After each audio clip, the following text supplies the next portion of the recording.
오늘의 주요 뉴스입니다. 서울 주변에 공급을 하려 해도 땅이 없다는 게 역대 모든 정권의 고민이었는데요. 오늘 탈탈 턴 공급 대책 발표했습니다. 어딜까요? 한동훈 전 대표 오늘 국회에 와서 하늘을 쳐다본 뒤 내뱉은 첫마디입니다. 제명 그리고 그 이후 알아봅니다. 광장시장의 바가지 논란 이젠 나아졌는지 다시 가봤습니다. 결과는 잠시 후 현장 카메라에서 확인하시죠. 뉴스에 시작합니다. 저는 동정민입니다. 서울에 32,000호, 수도권 6만 호를 공급하겠다. 정부가 야심차게 발표했습니다. 판교 2배 물량, 우체국, 구청 탈탈 털어 공급하겠다는 건데요. 의도했던 대로 모두가 살고 싶은 그 알짜 입지를 잘 찾아낸 건지 살펴보겠습니다. 첫 소식 오은선 기자입니다. 경기도 과천에 위치한 경마장입니다. 경기도에서도 손꼽히는 노른자 땅으로 이번 주택 공급 대책에 새로 포함됐습니다. 정부는 이곳 과천 경마장과 인근 국군방첩사령부 이전 부지를 활용해 약 9,800가구 규모의 주택을 공급할 계획입니다. 이를 포함해 수요가 높은 도심 요지에 6만 가구를 공급한다는 게 이번 대책의 핵심입니다. 서울 용산과 태릉, 경기 과천 등의 도심에 위치한 부지나 낡은 청사 등을 활용하여 발굴한 것으로 물량으로는 판교 신도시의 2배, 면적으로는 여의도의 1.7배에 달하는 규모입니다. 지역별로 보면 서울이 3만 2천 가구로 전체의 절반을 넘고 경기도는 2만 8천 가구, 인천은 1,000가구 수준입니다. 이 중 도심 내 유휴부지 등 공공부지를 활용한 공급 물량은 모두 4만 4천 가구로 용산 국제업무지구와 캠프킴, 노원구 태릉CC 등이 포함됐습니다. 또 구청이나 우체국 같은 노후 공공청사를 허물거나 리모델링하는 방식으로 1만 가구를 공급합니다. 이 중 일부는 생활편의시설을 연계한 복합개발로 추진됩니다. 이와 함께 성남 금토지구와 여수지구에는 신규 공공주택지구를 조성해 6,300가구를 추가로 공급할 계획입니다. 투기 방지를 위해 공급부지로 지정된 과천 주암동 일대와 성남 신규 공공주택지구는 토지거래 허가구역으로 지정됩니다. 정부는 내년부터 순차적으로 착공을 시작해 사업 속도를 끌어올리겠다는 구상입니다. 정부는 2월에도 후속 공급 대책을 추가로 내놓을 계획입니다. 채널A 뉴스 오은선입니다. 오늘 발표된 공급 물량의 핵심 지역들입니다. 용산 업무지구, 태릉 골프장, 과천 경마장. 이 사실 예전부터 거론됐던 곳인데 이 나름 사정이 있어서 잘 안 됐던 곳이죠. 이번엔 되는 건지 우영기 기자 보도 보시고 아는 기자 이어갑니다. 서울 중랑구 면목동에 있는 구민회관. 개관한 지 30년이 넘어 시설물이 오래되고 낡았습니다. 정부가 이 일대 면목 행정복합타운을 이번 공급대책에서 개발부지로 선정했습니다. 노후 공공청사 복합개발 사업으로 내년 6월 착공해 주택 712가구를 공급한다는 겁니다. 한번 도전해볼 만하죠. 또 중학교도 바로 위에 있거든요. 그러니까 위치가 정말 딱 좋은 데로 선정된 것 같아요. 구청과 우체국, 세무서 등 노후한 공공청사 부지 총 34곳에서 적게는 25가구에서 많게는 1,171가구까지 모두 1만 가구를 공급하는 계획입니다. 서울 용산구와 경기 과천시 등에는 대규모 주택 공급을 추진합니다. 용산 국제업무지구엔 1만 가구를 공급하고 과천시의 경우 경마장과 방첩사령부를 이전해 해당 부지에 9,800가구를 공급합니다. 땅을 소유하고 있는 마사회 협의가 필요합니다. 노원 태릉CC에는 6,800가구를 공급할 계획인데 인근에 세계문화유산인 태릉과 강릉이 있어 세계유산 영향평가를 받아야 합니다. 장기간 진척되지 못했던 태릉CC 개발 사업을 유산청의 협조하에 세계유산 영향평가를 거쳐 본격적으로 추진하겠습니다. 정부는 관계기관들 의견을 충분히 수렴해 속도감 있게 공급 계획을 추진하겠다는 방침입니다. 채널A 뉴스 우현기입니다.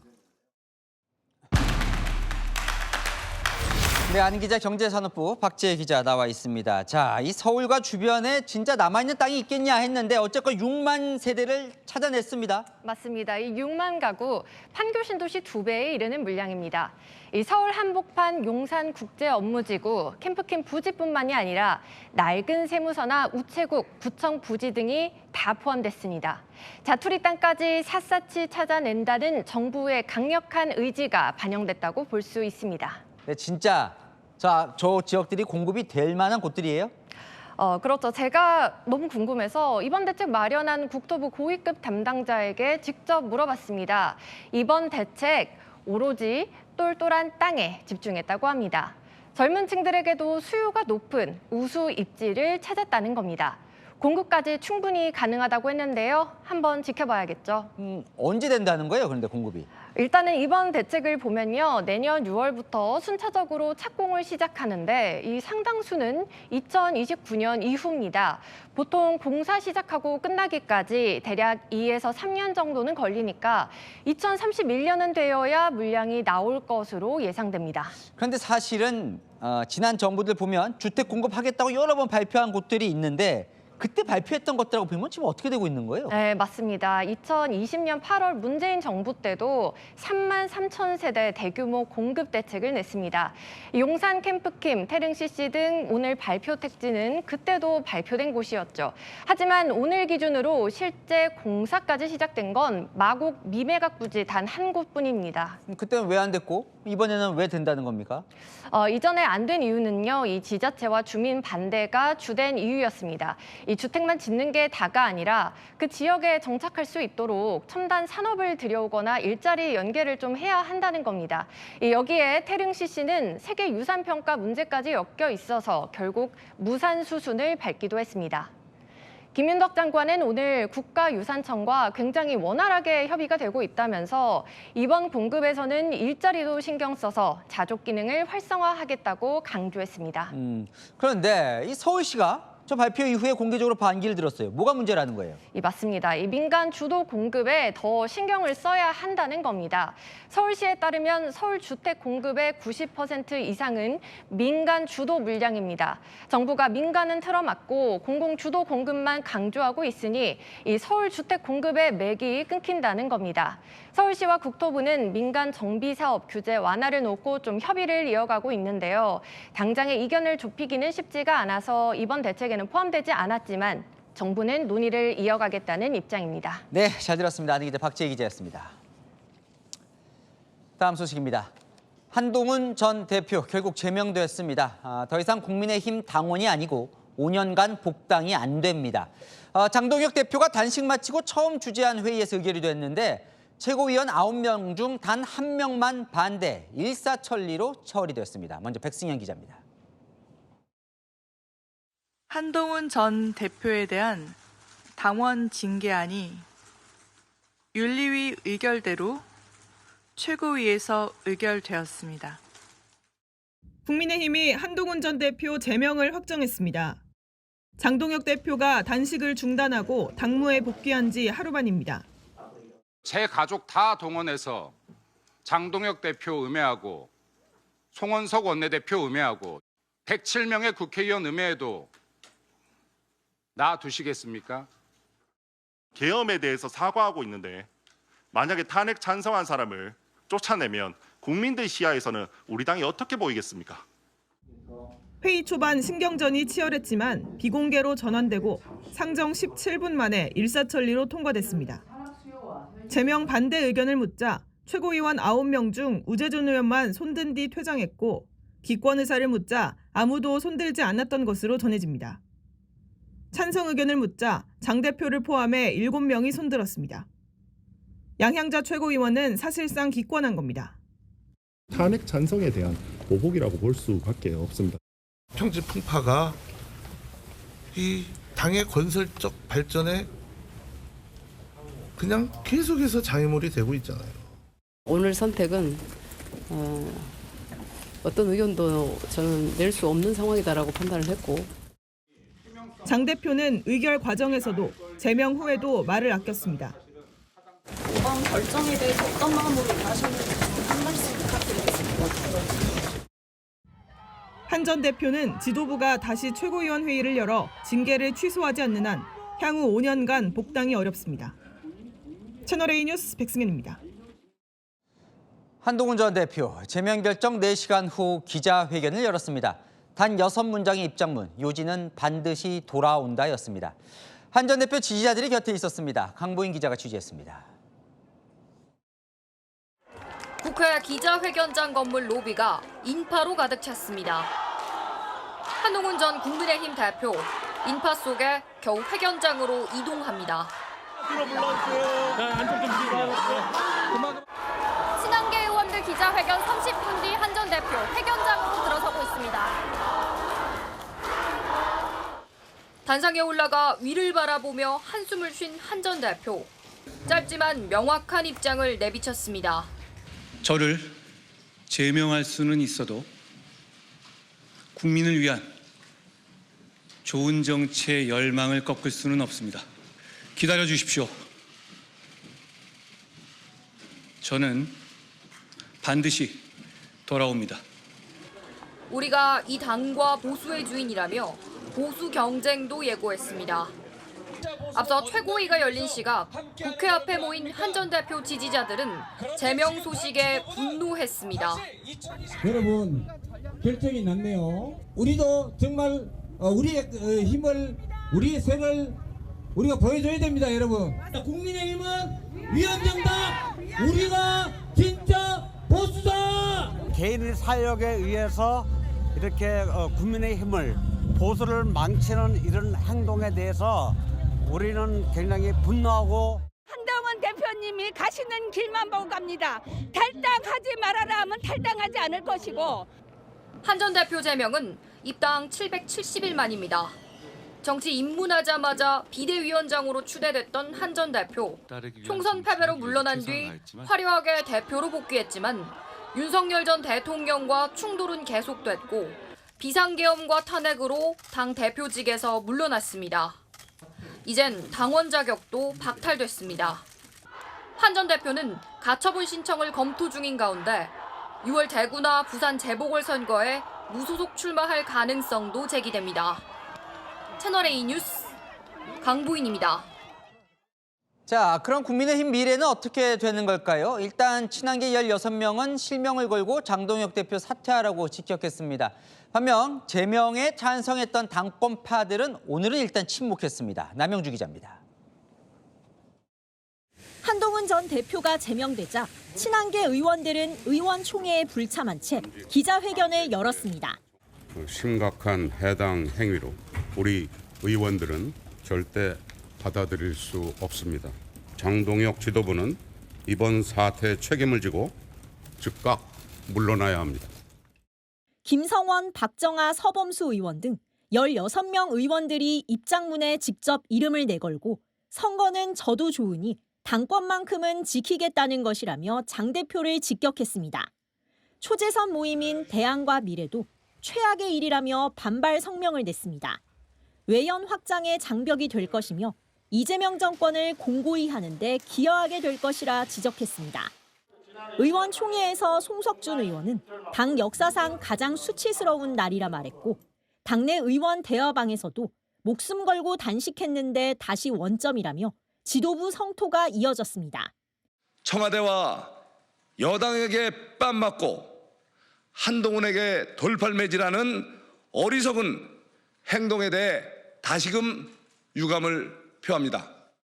반면 당권파들은 이제 미래로 나아갈 때라며 맞대응을 자제했습니다.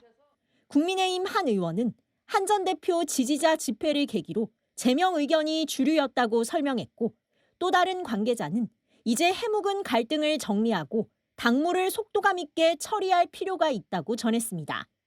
당 지도부는 설 전까지 당명과 정강 정책 개정을 마무리 지으면서 선거 체제로 전환한다는 계획입니다. 채널A 뉴스 남영주입니다. 제명 결정 이후 야당 안팎도 시끌시끌합니다. 오세훈 서울시장은 장동혁 지도부 사퇴하라는 글을 올렸고 이 당적을 잃은 한동훈 전 대표 향후 거취를 두고도 설왕설래 말들이 많습니다. 최승현 기자입니다. 한동훈 전 대표 제명 결정 후 오세훈 서울시장이 올린 SNS입니다. 장동혁 대표는 즉각 물러나야 한다. 제목부터 장 대표 직격입니다. 오늘 결정은 당대표 개인과 홍위병 세력을 위한 사당화라면서 당을 이끌 자격이 없다고 비판했습니다. 자멸의 길, 처참한 결정, 수위도 셌습니다. 오 시장 측 관계자는 선을 넘었다며 오 시장이 이 정도로 얘기해야 당에 충격파가 있을 것이라고 했습니다. 또 다른 서울시 관계자 또한 장동혁 체제로 지방선거를 치를 수 없다는 의미라며 앞으로 더 움직임이 있을 것으로 본다고 전했습니다. 한 전 대표 거취를 두고 여러 조언의 메시지도 나왔습니다. 오늘자로 만약에 제가 조언한다면 서울시장 무소속 출마 정도가 본인이 변수를 크게 키울 수 있는 그런 선택이 될 거다. 김성태 전 의원은 보궐선거에 뛰어들 가능성이 크다고 예측했습니다. 보수 진영의 가장 정치적 큰 기반은 영남 지역이니까 네. TK 지역 아니면 부울경 지역 뭐 이런 정도. 대구 경북. 안 그러면 뭐 경기도 뭐 평택 정도. 채널A 뉴스 최승현입니다. 네, 아는 기자 정치부 손인혜 기자 나왔습니다. 두 사람의 이제 어떻게 되는지 좀 살펴볼 텐데요. 일단 친한계뿐 아니라 오세훈 시장까지 장동혁 지도부 사퇴하라는 얘기가 나왔는데 사퇴 가능성이 있습니까? 네, 현재로서는 가능성이 없어 보입니다. 그만한 압박까지는 당내에서 나오지 않고 있거든요. 국민의힘 전체 의원이 107명인데요. 오늘 장 대표에게 사퇴하라고 한 게 친한계 의원이 16명. 여기에 장 대표를 비판한 소장파 의원 중에서 앞에 친한계를 빼면 10명. 그러니까 다 해봐야 26명이에요. 나머지 대다수인 81명은 침묵한 겁니다. 지도부 안에서도요. 오늘 제명 의결할 때 최고위원 9명 중에서 7명이 찬성했거든요. 장 대표를 쫓아낼 동력은 현재로서는 없어 보입니다. 자, 그렇지만 일단 침묵하는 81명 속내가 궁금한 거예요. 어때요? 다 지지하나요, 장 대표를? 그거는 또 아닙니다. 저희가 취재를 해보면요. 말은 아끼지만 특히 수도권, PK 지역 의원들 당 상황을 상당히 불안하게 보고 있습니다. 오늘 의원 단톡방에서 부산 지역의 한 의원 이런 시를 공유했다고 하는데요. 모두가 병들었는데 아무도 아프지 않았다. 한동훈 전 대표 제명 결정 잘못됐다고 말도 하지 못하는 당 분위기를 비꼰 걸로 보입니다. 자, 그럼 이제 장 대표 어떻게 한다고 합니까? 네, 장 대표 쪽은요. 이제 앞으로 나간다고 하거든요. 선거 체제로 얼른 전환하겠다는 겁니다.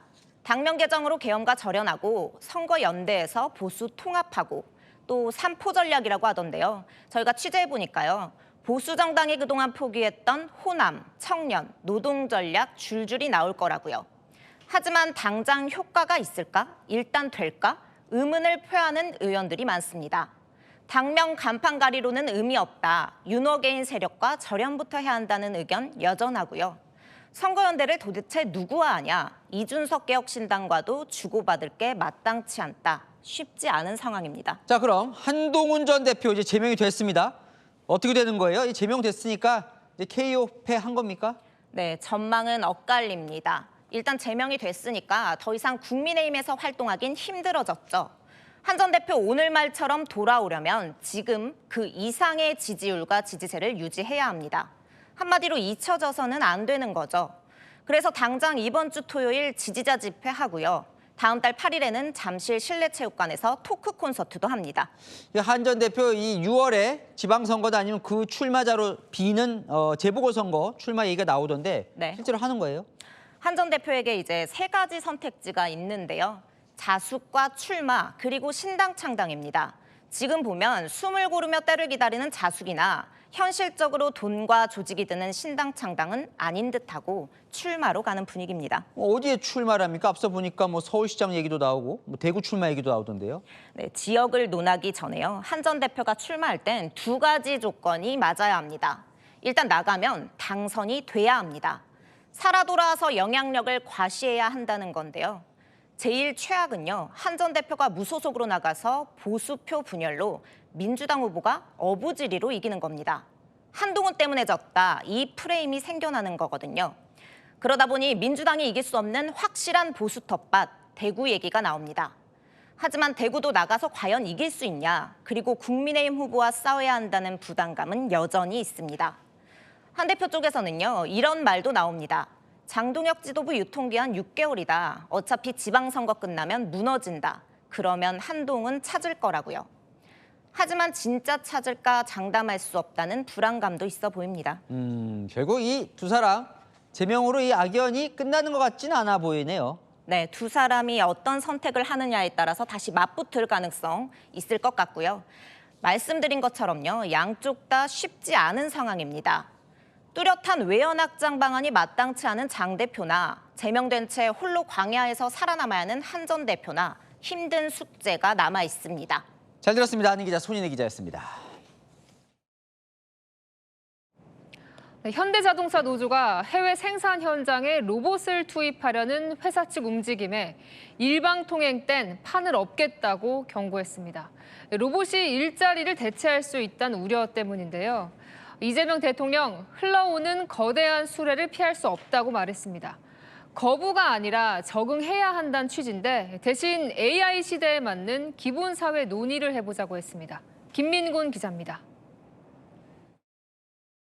이재명 대통령이 인공지능 로봇들이 일하는 세상은 곧 오게 돼 있고 피할 수 없다는 전망을 내놨습니다. 현대자동차 노동조합과 같이 생산 현장에 로봇 투입을 거부하는 사례를 거론하면서 오히려 인공지능 로봇 사회에 빨리 적응해야 한다고 강조했습니다. 로봇을 현장에 못 들어오게 하겠다고 이제 어느 노동조합이 이제 그 선언을 한 것 같아요. 일자리를 뺀다고 기계 부수자 이런 운동이 있었잖아요. 근데 그 흘러오는 거대한 수레를 피할 수 없습니다. 동시에 로봇이 인력을 대체해 생기는 일자리 부족 대책도 고민해보자며 기본 사회를 화두로 던졌습니다. 기본 사회를 준비해야 된다. 근데 그 얘기했다가 뭐 사회주의자 빨갱이 뭐 과격한 뭐 이런 얘기 많이 들었는데 지금 상태에서는 아마 이 저의 문제 제기에 대해서 아마 동의하시는 분들이 많아진 것 같아요. 이 대통령은 정치적으로 접근하지 말고 기본 사회에 관한 논의를 진지하게 했으면 좋겠다고 당부했습니다. 채널A 뉴스 김민곤입니다. 현대차의 아틀라스가 공장 문턱도 넘지 못하는 사이 테슬라는 승부수를 띄웠습니다. 본업인 전기차 대신 이젠 로봇 생산에 집중하겠다는 구상을 내놨는데요. 매년 옵티머스 100만 대를 만들겠다는 계획입니다. 홍지은 기자입니다. 테슬라를 대표해온 프리미엄 세단 모델 S와 SUV 모델 X. 올 2분기를 끝으로 생산이 중단됩니다. It's time to basically bring the Model S and X programs to an end with an honorable discharge. So we expect to wind down S and X production in next quarter. 자동차를 만들던 이 공간은 앞으로 인간형 로봇 옵티머스의 양산 기지로 바뀝니다. But we're going to take the Model S and X production space in our Fremont factory and convert that into an Optimus factory, which will, with the long-term goal of having 1 million units a year of Optimus robots. 부품을 집어 옮기고 계단을 오르내리는 등 사람처럼 움직이는 옵티머스는 내년 말 상용화를 앞두고 있습니다. 테슬라는 지난해 연간 매출이 전년보다 약 3% 줄며 창사 이래 첫 역성장을 기록했습니다. 성장에 한계가 있다는 판단 속에 테슬라는 로봇과 인공지능을 앞세운 피지컬 AI 기업으로 방향을 튼 겁니다. 발표 직후 테슬라 주가는 시간외 거래에서 3% 넘게 올랐습니다. 피지컬 AI 기업으로 돌파구를 찾겠다는 승부수가 시장에서의 기대감으로 반영된 것으로 해석됩니다. 채널A 뉴스 홍진입니다. 네, 삼성이 돌아왔습니다. 반도체 슈퍼사이클에 올라타며 창사 이래 최대 실적을 냈습니다. 주주들에게는 5년 만에 특별 배당도 결정했습니다. 김태우 기자입니다. 삼성전자가 2025년 사상 최대 실적을 기록했습니다. 삼성전자의 지난해 매출은 333조 6천여억 원. 전년보다 10.9% 늘며 창사 이래 최고치를 새로 썼습니다. 2023년 반도체 한파로 연간 영업이익이 6조 원대까지 추락했던 것과 달리 지난해엔 43조 원대로 7배 가까이 상승했습니다. 상반기까지만 해도 실적 부진의 굴곡이 있었지만 4분기 들어 국내 기업 최초로 분기 영업이익 20조 원을 넘기며 흐름을 완전히 바꿨습니다. 실적 회복의 중심에는 반도체가 있습니다. HBM과 범용 D램 등 고부가 메모리 판매 확대가 실적 반등을 이끈 겁니다. Some customers summed up our achievement with the idea Samsung is back. 주주 환원도 본격화됩니다. 정기 배당과 별도로 5년 만에 특별 배당을 실시하기로 했습니다. 규모는 약 1조 3천억 원, 한 주당 1,668원입니다. 삼성전자는 반도체를 중심으로 한 성장 흐름이 이어질 것으로 내다봤습니다. 관세 장벽과 지정학적 불확실성 속에서도 시장 환경이 우호적으로 형성됐다는 판단입니다. 26년 당사 HBM 매출은 전년 대비 3배 이상 대폭 개선될 것으로 전망됩니다. 수요가 당사의 공급 규모를 넘어서고 있다는 것입니다. 또 2월부터는 차세대 HBM4의 양산과 출하를 본격 추진하고 휴머노이드 로봇 사업과 AI 적용 제품군 확대를 통해 신성장 동력 확보에도 속도를 내겠다는 계획입니다. 채널A 뉴스 김태우입니다. 삼성은 외교사절 역할도 톡톡히 했습니다. 이재용 회장과 현대차 정의선 회장, 러트닝 미국 상무장관까지 한국과 미국의 정재계 거물급 인사들이 워싱턴 DC의 한 미술관에 모였는데요. 이건희 선대 회장의 기증품을 전시한 이건희 컬렉션 갈라 행사를 고리로 경제와 문화를 잇는 민간 외교의 장이 펼쳐졌습니다. 워싱턴에서 정다은 특파원이 취재했습니다. 이재용 삼성전자 회장이 스미소니언 박물관 단상에 섰습니다. 이건희 컬렉션의 첫 해외 순회전의 성공을 기념하는 갈라 만찬이 열린 겁니다.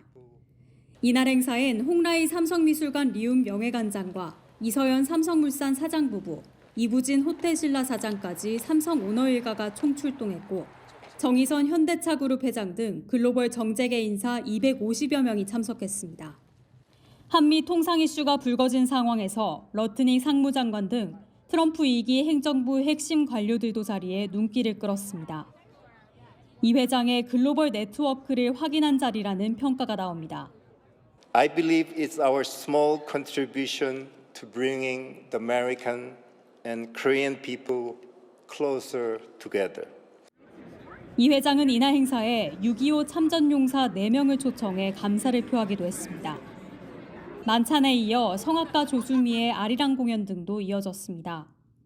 이번 전시는 인왕 제색도를 비롯해 국보 7점 등 300여 점의 작품이 전시돼 호응을 얻었습니다. 이번 워싱턴 전시는 이번 주까지 열릴 예정인 가운데 총 관람객 수는 6만 5천 명을 넘어설 것으로 예상됩니다. 워싱턴에서 채널A 뉴스 정다은입니다. 오늘 네 번째 경찰 조사를 받고 있는 김경전 시의원. 이 경찰은 이 김 전 시의원이 다른 사람 명의로 강선우 의원에게 쪼개기 후원을 했다는 의혹을 조사 중인데요. 채널A가 후원자 명단을 입수해 확인해 보니 공통점이 있는 사람들이 꽤 포함돼 있었습니다. 김지우 기자의 단독 취재 내용입니다. 강선우 의원에게 타인 명의를 동원해 정치 자금을 기부했다는 의혹을 받는 김경전 서울시 의원. 가족기업 지인 동원해서 참여 후원하셨습니까? 채널A는 강 의원 측이 김 전 시의원 관련 쪼개기 후원자라며 경찰이 제출한 명단을 입수했습니다.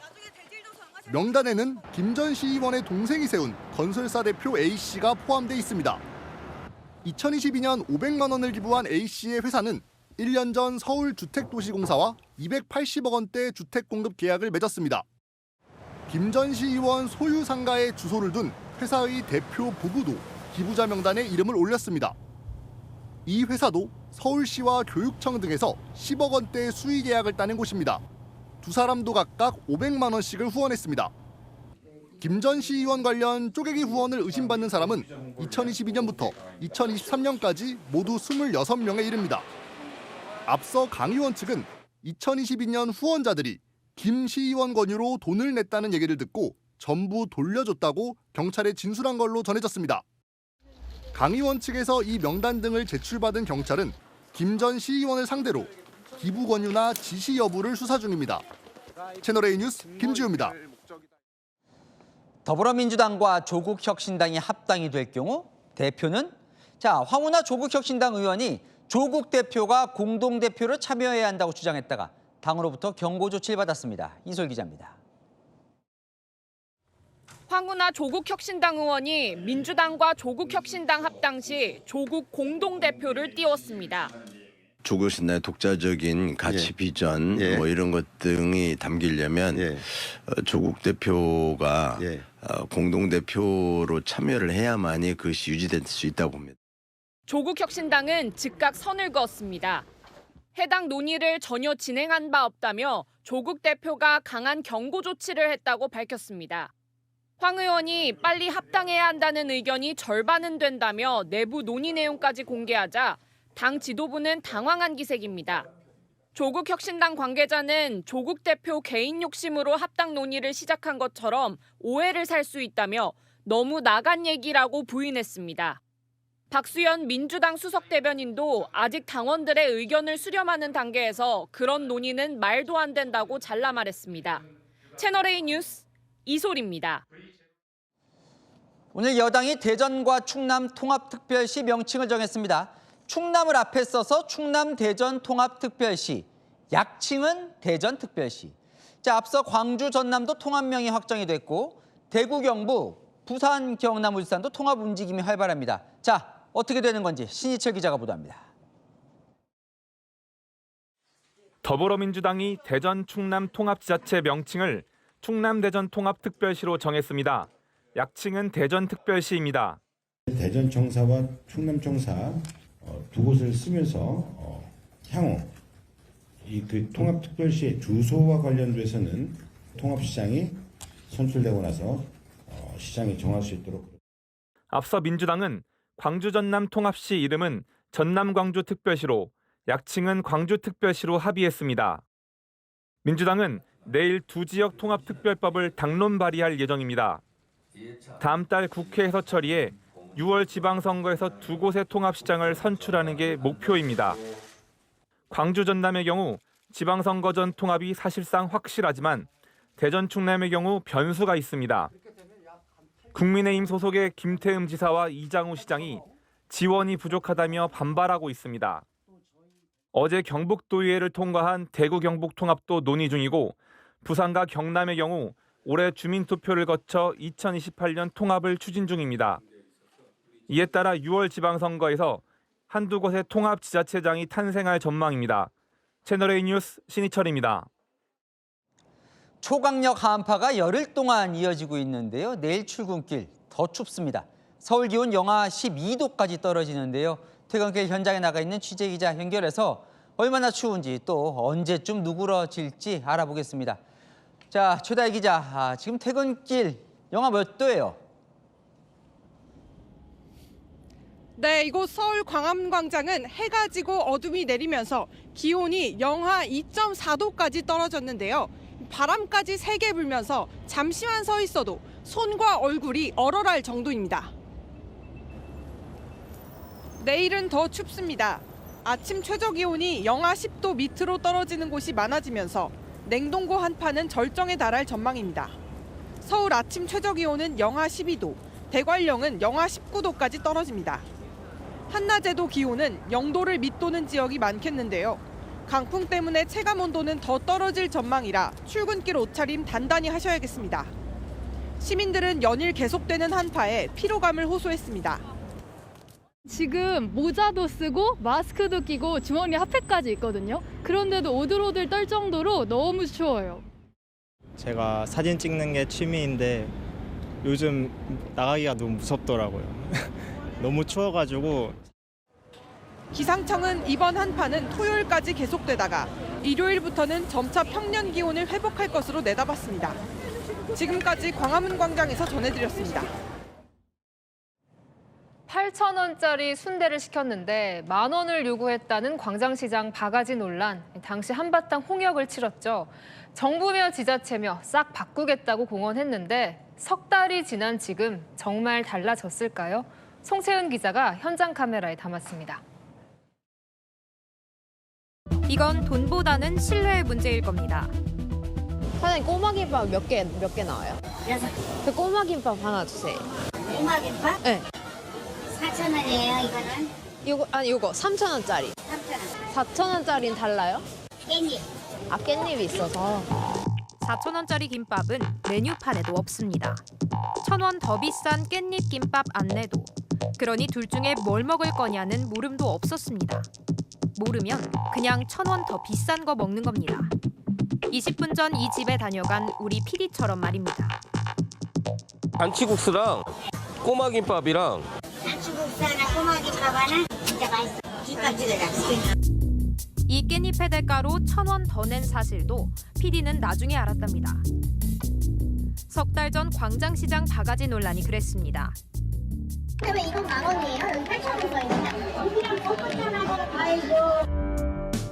순대만 김밥으로 바뀌었을 뿐 조금 더 비싼 게 자연스레 상에 오르고 손님은 뒤늦게 의문을 갖는 일이 같은 곳에서 반복됐습니다. 그때도 지금도 오해일까요? 10,000원이요. 내가 8,000원에 왜 10,000원 갔냐고. 좀 의사소통에 오류가 있었던 거예요. 광장시장 노점이 198개입니다. 바가지 논란 이후 변화의 몸부림도 있었습니다. 어저께도 가서 교육받고 왔어요. 그렇게 걸리면 나머지 사람 전체적으로 가서 교육을 받는다. 2시간씩. 말하는 거에 따라서도 상대방이 느끼는 게 틀린 건데 그런 부분들도 교육을 받는 거예요. 그래서 억울하기도 합니다. 여기서 걸린 사람 한두 집밖에 걸리냐고. 전체가 막 바가지 쓰이는 것처럼 나머지 사람들은 너무 양식껏 장사 잘해요. 친절하게. 사흘간 이곳을 돌았습니다.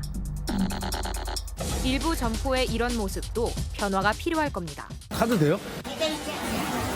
네? 계좌이체? 하나가 저기 네. 3,000원 주세요. 흰빈대떡 하나 포장되나요? 상인회를 만났습니다. 앞으로 이제 많이 개선될 거예요. 더 깨끗하게 청결하고 카드에 대해서 교육도 많이 하고 그래서. 우리가 겪은 김밥 영상도 보여줬습니다. 김밥 3,000원짜리 주문했는데 4,000원짜리 이렇게 주시고 하시더라고요. 그런 것 때문에 교육시키고 있어요. 그거 좀 잘하라고 교육시키고 있고 지금 그런 데서 조금 미진하더라고. 우리가 잘했다는 건 절대로 아닙니다. 아주 잘못했죠 우리가. 근데 상인회에서 그렇게 노력을 하고 있다는 건 아무것도 없고. 종로구청은 3년 안에 노점 실명제를 완성하고 벌점제 도입도 논의 중입니다. 책임 소재를 명확하게 하고 본인들도 이제 책임감을 갖고 더 이제 운영을 하면서 이제 불공정 상거래가 이루어지지 않도록. 광장시장은 바가지 오명을 벗을 수 있을까요? 그만큼 앞으로도 못하게 해야지. 뭐 조금 몇 개 주고 몇천 원 필수적이지 않은 그런 일을 앞으로도 계속 하게 내버릴 수 없는 거잖아. 현장 카메라 송채은입니다. 네, 중국 인플루언서의 흡사 요정 같은 화려한 얼굴. 요즘 우리나라 MZ세대 사이에서 이 얼굴 닮고 싶어서 중국으로 원정 성형까지 간다고 합니다. 문제는 국내에선 위험할 수 있어 잘 안 해주는 수술인데다 상담부터 진료까지 불법적으로 이뤄지는 경우가 많다는 점인데요. 홍란 기자가 취재했습니다. 중국 상하이에 있는 성형외과의 SNS입니다.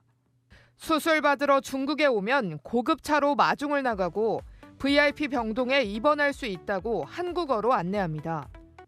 자신을 상하이 실장으로 소개한 이 SNS 계정으로 수술을 받을 방법을 문의했습니다. 문의 1시간 만에 직접 한국으로 오겠다며 한국에서 대면 상담을 받을 수 있다고 안내합니다. 나흘 뒤 서울 강남 카페에서 만난 중국인 상담실장.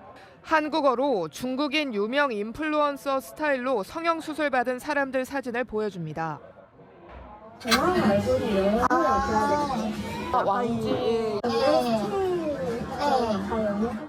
눈매 교정과 정수리 높이를 올리는 수술을 권합니다. 눈매 교정 꼭 하셔야 돼요. 흰너 두상, 두피에다가 하려면 그 밑에 피부가 있다고. 왕징이라는 중국인 유명 인플루언서가 받았다고 한 시술입니다.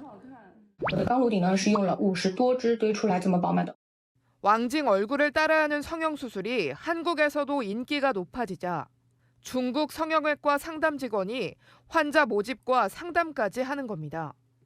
아예 원격 진료를 하는 곳도 있습니다.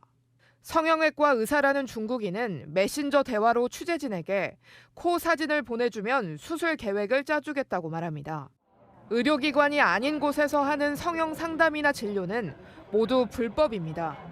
두상에 필러를 넣거나 귀를 뾰족하게 요정처럼 만드는 성형수술은 국내에선 위험하다며 잘 해주지 않습니다. 의료법 사각지대에 놓인 중국 원정 성형 실태 파악이 시급해 보입니다. 채널A 뉴스 홍란입니다. 10대로 보이는 남성이 차에서 내려 전력 질주로 도망칩니다. 차에서 내린 또 다른 남성이 따라가는데요. 도대체 차 안에서 무슨 일이 있었길래 이런 추격전이 벌어졌을까요? 김대욱 기자입니다. 두 남성이 승용차에 오릅니다. 운전석에 탄 남성 손엔 종이 가방이 들려 있습니다. 얼마 후 조수석 문이 열리더니 함께 있던 남성이 달아납니다. 아까 보였던 종이 가방을 갖고 있습니다. 운전석에 있던 남성이 뒤를 쫓지만 끝내 놓칩니다. 종이 가방에 담긴 건 현금 2,800만 원. 10대 A군이 가상화폐를 싸게 팔겠다며 유인한 뒤 현금만 챙겨 달아난 겁니다. 키가 크고 검은색 옷 입고 쇼핑백 들고 있는 사람 봤냐고. 혹시 그런 사람 오면은 바로 신고하세요. 또 다른 10대 공범과 차를 타고 달아난 A군은 고속도로에서 5km 넘는 추격전 끝에 붙잡혔습니다. 기차역에 설치된 대형 물품 보관함을 여는 남성. 그런데 넣는 건 작은 봉투가 전부입니다. 순찰 도중 이를 지켜본 경찰. 수상한 느낌의 보관함을 주시합니다. 잠시 후 다른 남성이 나타나고 보관함에서 봉투를 꺼내갑니다. 남성을 뒤쫓아 건물에 보니 타인 명의 체크카드 4장과 현금 370만 원이 나왔습니다. 알고 보니 남성은 보이스피싱 수거책. 카드 소유자들은 보이스피싱에 속아 숙박업소에 스스로 감금한 상태였습니다.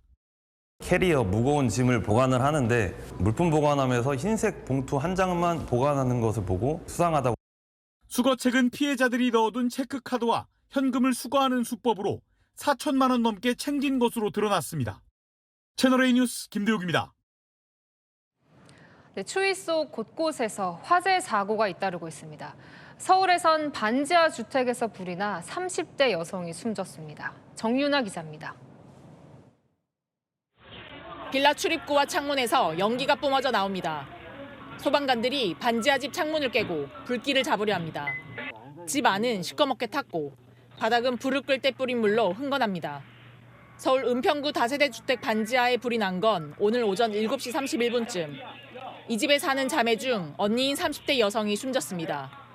같은 건물에 사는 주민 8명도 대피했습니다. 소방관들이 손전등을 켜고 아파트 안으로 들어갑니다. 불타버린 가재 도구들이 곳곳에 널려 있습니다. 어젯밤 서울 노원구 아파트에서 불이 났습니다. 40분 만에 불은 껐지만 60대 남성이 사망했습니다. 소방당국은 화재 현장에서 발견된 담배꽁초가 화재의 원인으로 보고 있습니다. 전남 한평군의 주택에서 바람을 타고 연기가 퍼집니다. 지붕에 올라간 소방관들이 진화 작업을 벌입니다. 이 집에 사는 90대 여성은 이웃 주민의 도움으로 탈출했습니다. 얼굴 등엔 화상을 입었지만 다행히 생명에는 지장이 없는 것으로 알려졌습니다. 채널A 뉴스 정윤아입니다. 올해부터 7월 17일 제헌절이 다시 공휴일이 됩니다. 올해 달력을 보니 금, 토, 일, 사흘 연휴가 되더라고요. 이로써 5대 국경일이 모두 공휴일이 됐습니다. 최지원 기자입니다. 7월 17일 제헌절을 공휴일로 재지정하는 내용의 개정안이 오늘 국회 본회의를 통과했습니다. 2008년 빠진 지 18년 만에 제헌절이 공휴일이 됩니다. 지난해 이재명 대통령은 계엄 사태를 언급하면서 우리 국민은 헌법이 정한 주권자로서 민주 헌정 질서를 회복했다며 제헌절 공휴일 지정 검토를 지시한 바 있습니다. 이로써 3.1절과 광복절, 개천절, 한글날 등 우리나라의 5대 국경일 모두 공휴일이 됩니다. 제헌절 휴일은 당장 올해부터 적용될 전망입니다. 올해 제헌절이 금요일이라 금, 토, 일, 사흘 연휴가 가능합니다. 시민들은 대체로 반기는 분위기입니다. 의미가 있는 날 공휴일이 지정이 되면 좀 더 좋은 것 같고 일단 대부분 직장인들은 반가워하지 않을까요? 처음에 가짜뉴스인 줄 알았고요. 쉬는 날 하루 더 늘어난 게 제일 좋습니다. 채널A 뉴스 최재현입니다. 자, 위급 상황에 누르는 이 비상벨. 하지만 정말 다급한데 저걸 누르러 갈 수 있을까? 생각해 본 적은 없으십니까? 이제 살려달라고 외치기만 해도 AI가 관제센터로 바로 연결을 해준다는데요. 눈으로 확인해 보시죠. 김동아 기자가 가봤습니다. 초등학교 주변 공원, 전신주에 비상벨이 달려 있습니다. 겉모습은 범죄 같은 위급 상황에 누르는 여느 비상벨과 같지만 단추를 누르지 않아도 작동됩니다. 위급 상황에 처한 사람의 목소리에 반응하는 음성인식 비상벨입니다. 서울 송파구의 한 공원입니다. 여기서 이렇게 도와주세요 라고 외치면 비상벨이 울리고 CCTV가 소리가 나는 쪽으로 돌아갑니다. 경찰관을 호출 중입니다.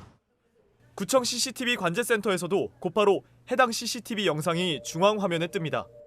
메인 카메라가 하나가 정확히 중간 지점에 뜨고 4개의 서포트 카메라 4개가 뜹니다.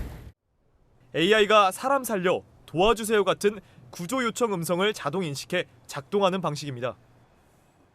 살려, 도와, 이 정도만 인식되는 거예요? 문장 중에 그런 단어만 들어갔다 해도 일단은 음성인식이 인식하는 걸로 알고 있습니다. 시민들은 위급 상황에 유용할 거라는 반응입니다. 어린애들이 막 납치당할 때 도와주세요 하면은 이제 저게 효과를 보여주니까. 살려달라고 하는 말에도 바로 구조가 된다는 게. 지자체들은 어린이 보호구역과 범죄 취약구역을 중심으로 AI 비상벨 설치를 늘려갈 계획입니다. 채널A 뉴스 김동아입니다. 워싱턴에서 한국을 향한 전방위 압박이 시작됐습니다.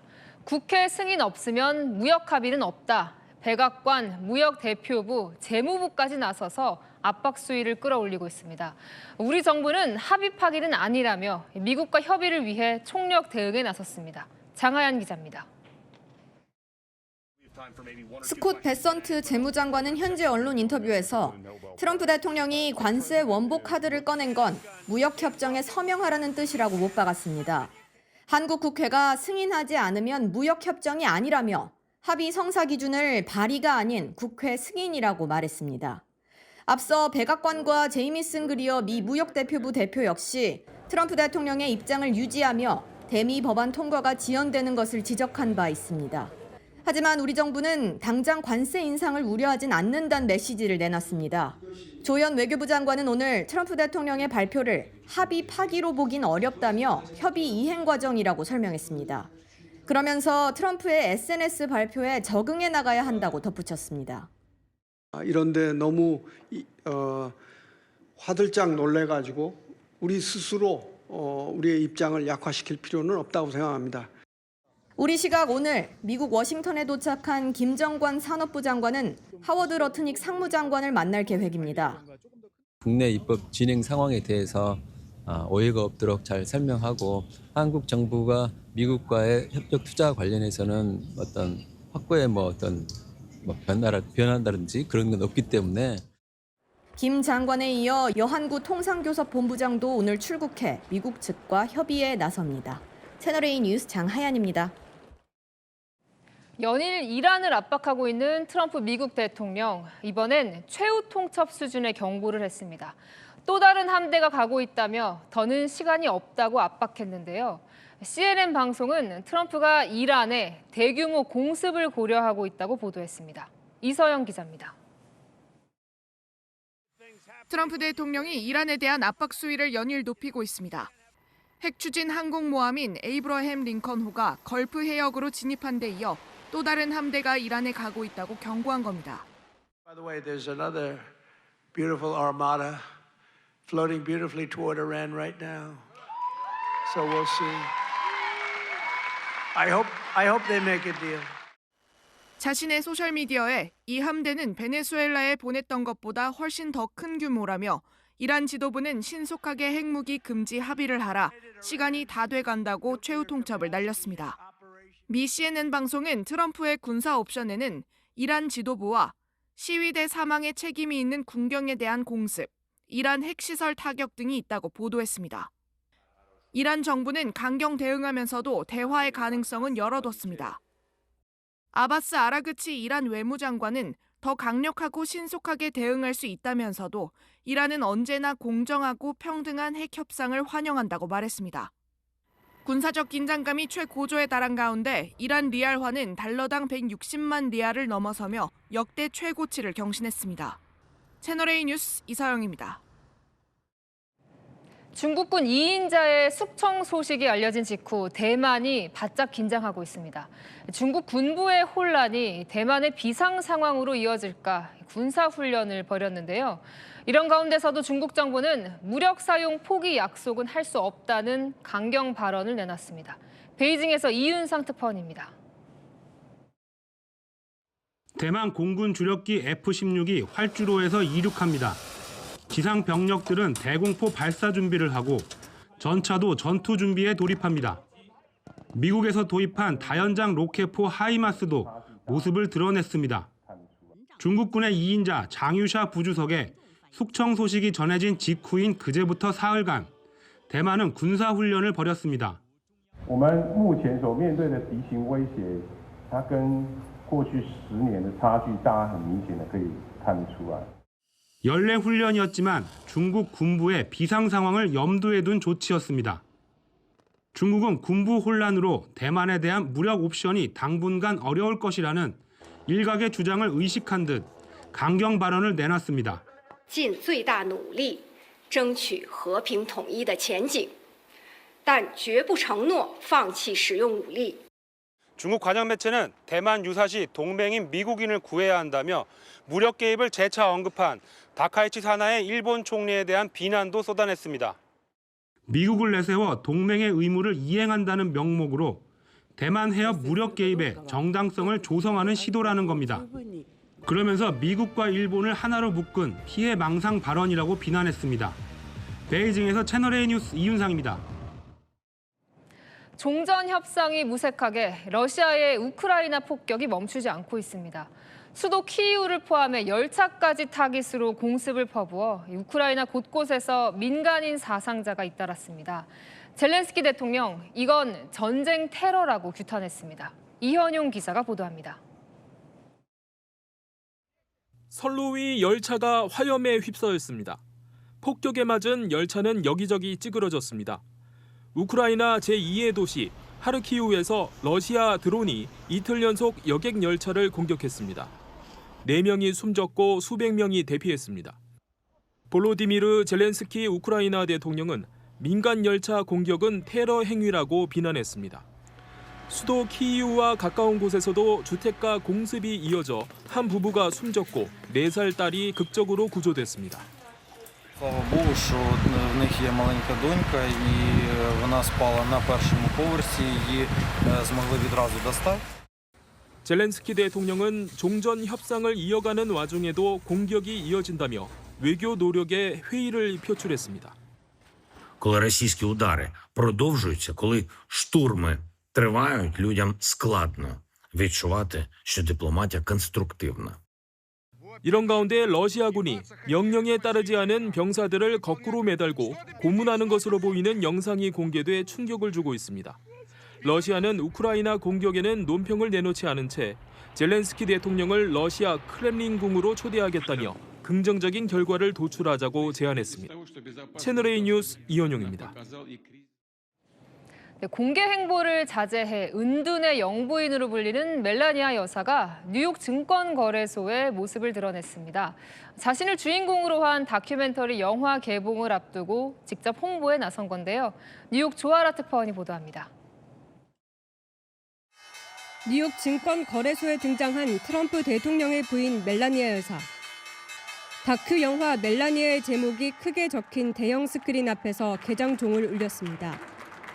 개장 벨 행사엔 홍보를 위해 유명인들이 자주 참여하는데 영화 개봉을 이틀 앞두고 직접 홍보에 나선 겁니다. Superior storytelling drives culture, and in turn moves markets. 영화 멜라니아는 트럼프 재집권 직전 20일의 비공개 기록을 담고 있습니다. Here we go again. 멜라니아는 이번 영화 출연료로 우리 돈 약 400억 원을 받았고 영화 홍보비도 500억 원대에 이를 것으로 전해집니다. 이민 단속국 총격으로 시민이 잇따라 사망한 지난 24일엔 백악관에서 비공개 시사회를 개최해 논란이 됐습니다.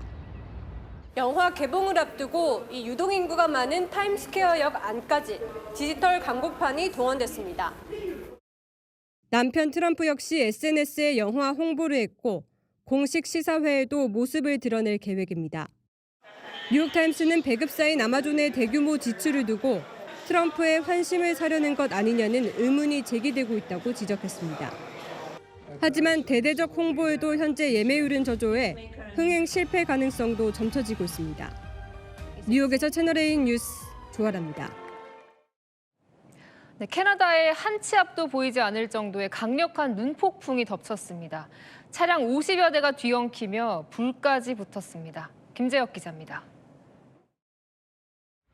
눈 덮인 고속도로 위 대형 트럭이 불타오르며 검은 연기를 뿜어냅니다.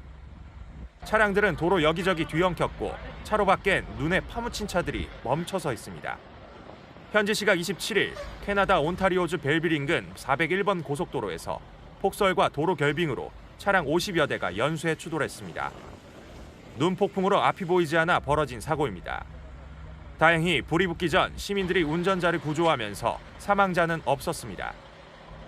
코끼리 한 마리가 차량 안으로 코를 집어넣고 흔듭니다. 놀란 관광객들이 혼비백산으로 달아납니다. 뒤 차량이 경적을 울려도 물러나지 않더니 차량 문을 뜯어내버립니다.